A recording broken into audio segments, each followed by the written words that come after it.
নমস্কার বন্ধুরা, আমার আজকের রেসিপি ছোলার ডাল। যে কোনো নিরামিষ দিনে বা সকালের জলখাবারে বা রাতের ডিনারে এই ছোলার ডাল অনায়াসে বানিয়ে নেওয়া যায়। আবার বাড়িতে যদি কোনো গেস্ট আসে তাহলে খুব তাড়াতাড়ি এই ছোলার ডাল বানিয়ে তাদেরকে সার্ভ করা যায়। লুচি, পরোটা, হিঙের কচুরি কিংবা কড়াইশুঁটির কচুরির সাথেও কিন্তু এই ছোলার ডাল খুবই ভালো লাগে। আসুন দেখে নেওয়া যাক আমি কিভাবে বানাই আজকের রেসিপি ছোলার ডাল। প্রথমেই আমি ছোলার ডালটাকে 7টা থেকে 8টা সিটি দিয়ে স্টিমে রেখে দিয়েছিলাম। ভালো মতনই ছোলার ডালটা সিদ্ধ হয়ে গেছে।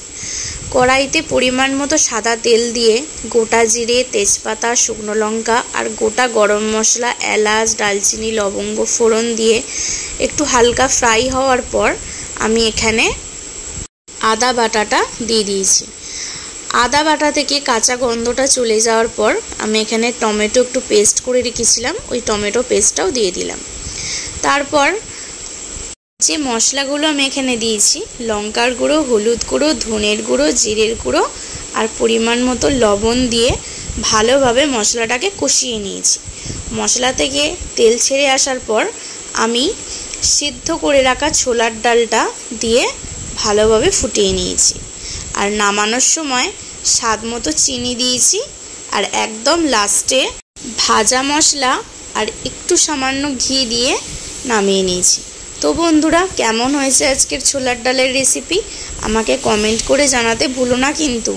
আর তোমরাও বাড়িতে এইভাবে ট্রাই করো, বিশ্বাস করো এত সুন্দর খেতে লাগবে, সবাই তোমার প্রশংসা করবে। আর হ্যাঁ, আমার রান্নার ভিডিওগুলো যদি তোমাদের ভালো লেগে থাকে প্লিজ একটা করে কমেন্ট করে জানিও, এতে আমি খুব খুশি হব। চটপট সকালের জলখাবারে তোমরাও বানিয়ে ফেলো দেখি এই সুস্বাদু ছোলার ডাল। ফিরে আসবো আবার অন্য কোনো রেসিপি ভিডিও নিয়ে। ততক্ষণ টাটা।